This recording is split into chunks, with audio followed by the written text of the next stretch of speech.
So do you see that we are actually in a matrix? We are actually living in a matrix of Desh, Kal and Karma, which means that our mind cannot grasp a dimension, a place which is beyond space, which is beyond time, and which is beyond causality. It's very difficult for us to grasp our understanding beyond that. Namaste. My name is Bidhan. 2012 is when I chanced upon Upanishads, and it had a profound impact on my life. Since then, I have dreamt to bring the key aspects of Upanishads in a manner which is simple, relatable, and implementable in our daily lives. So here we are with a set of videos to make spirituality simple.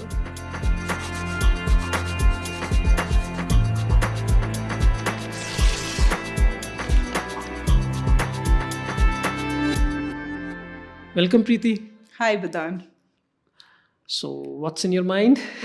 Nothing is new is in my mind for sure. What's in my mind is what I asked you last time already. I asked you about when did the first karma happen? When was that beginning point? And when I asked you that, you said that the question itself was wrong.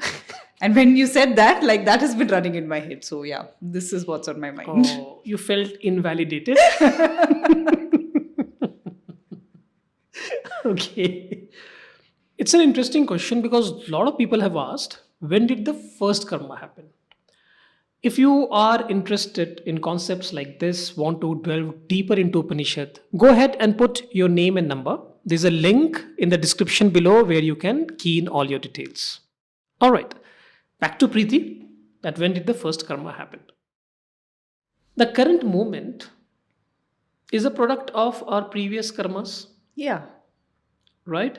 So current moment is what? Is an effect. right. And there's a Cause cause for to that it. effect. And that cause also have a cause. And then you are asking me that the first cause, what was the first cause? And what was the cause of that cause? So you are saying the first cause also was an effect. Yes. So what was the cause of that effect? And then if you get to know what was the cause of the first karma, then you will ask me what was the cause of that thing. Yes. So don't you see that you will find yourself in an infinite loop? Yeah, I can see that. What if I tell you that there is a causeless cause for the first cause? Oh, wait, what do you mean by what? You can't just say causeless cause. What does that even mean? Make it little simple so that we can understand.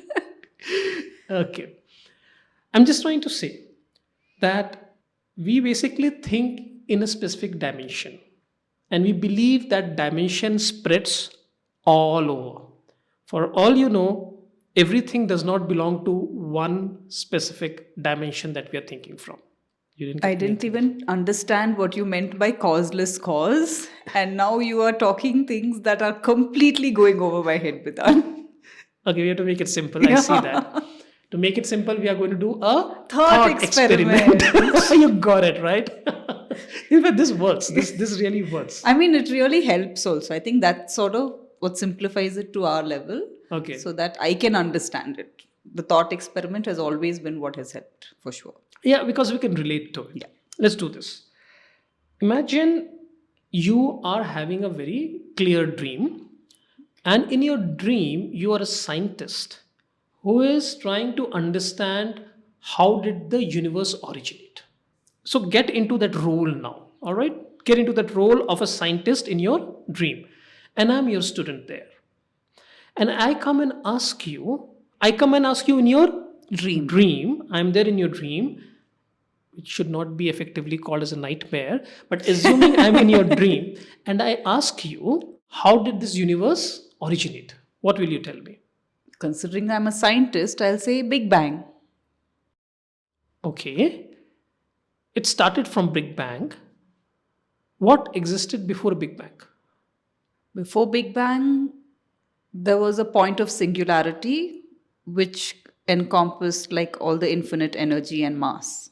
Ah, so a point of singularity. What existed before that singularity?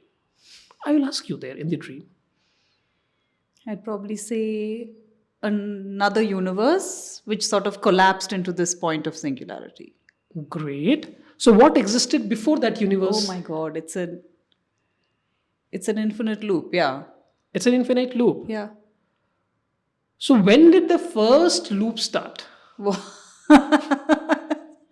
I tell you, you yourself go and find out. I don't know. Go and Google it. Do you see that in your dream, you will give all plausible answers, 10,000 different ways in terms of how the universe started, the dream universe started. But will you ever tell that this universe, dream universe, started as soon as you slept? Slept? Oh, because it's a dream. You see that? In your dream, you will never say that this universe started because I slept. And I don't think it even crossed my mind when I was answering your questions. You see this? So the point here is that there are two things which is happening. The dream universe is a product of two things. One, the dream universe is made up of thoughts. And it originated as soon as The waker the slept. waker slept. You saw that? But that answer will never be given by you as a dreamer because you do not know that you are sleeping. Oh my god. Do you see this? I see it. I see what you mean. Okay.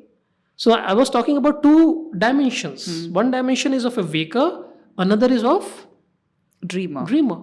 So you can never say when the dream karma started. The dream karma started when the waker slept. So one dimension led to another dimension. Hold on, Vedant. So wait. I don't know if I'm getting this right because a thought just sort of came in my mind. Just like how in the dream state, Yeah. me as a scientist, I'm not able to give you the answer of where the universe originated because the waker is sleeping and that's essentially where that world has gotten created, correct? Is that the same thing of me being in the waking state and I'm not able to identify the first cause because that is in a different dimension than in what I am? I mean, you're laughing, but this is, I mean, wow. No, Vedant. This is the fact. See, in the waking world as well, there are so many theories about how the universe started. In fact, the most plausible theory was of a Big Bang. And then you kind of get into an infinite loop. When did the first thing happen? You see, this is the same predicament that you are finding yourself as a dreamer, and whatever amount of research you do, you will never be able to find out the real cause of the first universe and therefore the real cause of the first karma in the waking world because It's in a different dimension. it's a different dimension has led to this. Do you see this? Because just as a dreamer, you could have never figured out that the dream universe started because you slept. Similarly, as a waker, you may give 10,000 different reasons. But the fact is, there is something else that happened because of which the karma came into picture, the universe came into picture. So there is no question of When did the first karma? when did the or first when did the first cause? cause, what was the first cause? No. So then we spoke about the three states, the dream state, waking state, and the deep sleep state, and of course karma. Maybe now I don't want to ask you when did the first karma happen. I think we've already established that we can't ask that question. But why did this shift of dimensions? Why did that shift happen? Why did the first karma happen? Why? Yeah. Instead of asking when- instead of when, I would ask why. Or what was the first karma? Instead of asking when and what was the first karma, you are asking me now why the karma happened, why the universe came into existence, isn't it? Okay. So when and why did you become a dreamer? When I slept, Correct? yeah. Similarly, as soon as we forgot of our real nature, which is Brahman, on account of avidya, we immediately got identified with the body and mind. What's avidya? Interesting. And we're going to talk about avidya. Avidya is a point of no knowledge. And you're asking me, explain me what is there in no knowledge. So I'll come to that. All right. So the question that you ask is, when did that first happen? So listen to this very carefully, because it's like this, that as soon as the waker slept or forgot its real nature, that he or she is a waker, and the dream person emerged. Similarly, as soon as we forgot that our real nature is Brahman, we got identified with this body and mind. That led to ahankara, which is a feeling of I. Ankara led to mamakara, which is a feeling of mine. When I comes, then it is mine. From mamakara comes raga dvesha, which is like, if something is mine, I need to, I like it, or I want to make sure things do not happen which, so that I can't have it. From raga dvesha comes desire, right? From desire comes action, which is karma. From karma comes karma phala, which is the outcome. And from there, you get into the samsara, right? So there's an entire process which has There been is an laid entire out. process that you have just mentioned. And you're saying that this entire process, which you just said, starts with avidya. Avidya. Okay. And now, what was your question that? What is avidya? What is avidya? Interestingly, you didn't ask where did avidya come from. I'm coming to that, don't worry. It's my next question. See, I can always say that avidya is an aspect of maya, and maya is a state of unknown, and therefore we cannot necessarily get into that. That's easier way for me to explain that, but it's difficult to grasp that concept. So let us try a different route to understand, or to understand the limitations of understanding avidya. The current understanding of the universe is that it came from Big Bang, Yes. and before Big Bang, there was plausibly a space of singularity where the infinite energy and mass was concentrated in a single point. So, if I were to ask you how long the entire universe was in a seed form in the space of singularity, how long it was in the state of singularity? I mean, how long means? I don't know. I don't think I'll be able to answer that. You know why you will not be able to answer that? Because time was a creation post Big Bang. Okay. Time came into existence after Big Bang. Now, asking the question that before the Big Bang, how long the entire universe was in a potential state or in a seed state itself is a wrong question, because there was no time. So, the cause, there is a timeless cause of time. Do you see this? Before the Big Bang, there's no question of asking where was the universe, because the idea of space, just like time.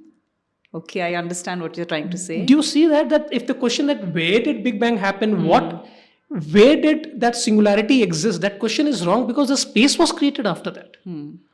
So do you see that we are actually in a matrix? We are actually living in a matrix of desh, kal, and karma, which means that our mind cannot grasp a dimension, a place which is beyond space, which is beyond time, and which is beyond causality.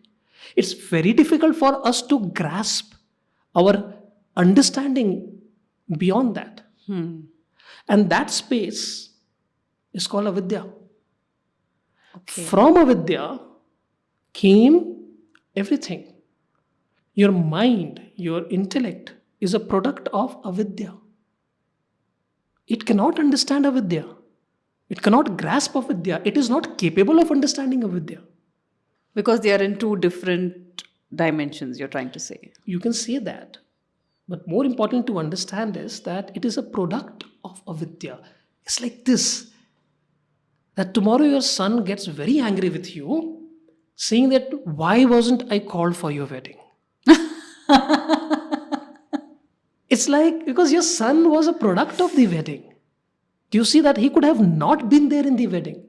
Similarly, my thought, my understanding, the certain amount of intelligence that we carry, our mind is a product of avidya. It cannot grasp, understand avidya. Do you see that? Right. Is that why I don't know where I read this, but I read that avidya is beginningless. Is that what it means? Exactly. Because we are conditioned to think that there was a beginning and there is an end, beginning and an end, and everything is, there is a causality, there is a time, but there's a dimension which is beyond time, beyond space, so it is beginningless. Do you see this? Right. Right? So a lot of questions like, why did God create this universe? When did first karma happen? Why did first karma happen? Why did first karma happen? It will always be in a realm of intellectual speculation. You'll never be able to answer it because it is beyond the scope of our understanding using intellect. The only way you can go there is through a special ability called intuition, which is beyond intelligence. And even if you understand that, how do you explain? Because to explain, you need words, and words are of this dimension. So everything that you say will be corrupted. So therefore, instead of asking so many whys, if we can concentrate on, we are already here in the realm of space, time, and karma, how do we get out of it? What do we do? Or what do we do? Right. Because knowing what happened is beyond, as I said, it will be only in the realm of intellectual speculation, and there is nothing that we're going to get out of it because we can't get it, we can't grasp our mind around it. Right. So you're trying to say that instead of going and digging and asking why, when, how, what you would rather people ask is, okay, I am here now. What do I do? Or what do I do to get to the next level of understanding? Exactly. Okay. And that is what we spoke on our previous episode. Shreyas and prayas. I mean, if we move on the path of Shreyas, on the path of self-awareness, trying to make the ground fertile for the anugraha or the grace to flow, understanding will automatically come. We just, the point should be, what do we do? Then why? And why? You won't get answer to that. Wow. So I think just sort of understanding that I am in this waking state, which in itself is not the ultimate reality, but I'm here. Let's see what I need to do to make that ground fertile. Exactly. For you to transcend these 3 states of awareness that we are in. Right. You have mentioned, and in our conversations, we've discussed that the I or the ahankara is also not real. Right. Now you're talking about this waking state is also not the ultimate reality. Then, I mean, where does the question of will come in? Because you said just now that will is also a product of avidya. Yes, this will is a part of your mind, and that's also a product of avidya. Right. So then, where does will come in? Where does the question of will come in at all? And in fact, you have asked me about this question about the complexity of free will. Yes. Does free will even exist? And what will be the... And you said we will come back to it. And I think we are back. I thought you forgot about it. Never. All right, let's pick this up in our next episode to try and understand what is free will and what is the take of Upanishads. And we'll also talk a little bit on the recent researches which has happened from space of psychology as well in terms of free will. I think that'll be interesting. I can't wait. Can be a little controversial though, but let's No, I'll ask you all sorts of questions to make it controversial. Don't worry. All right, Preeti. So let's pick it up in the next episode.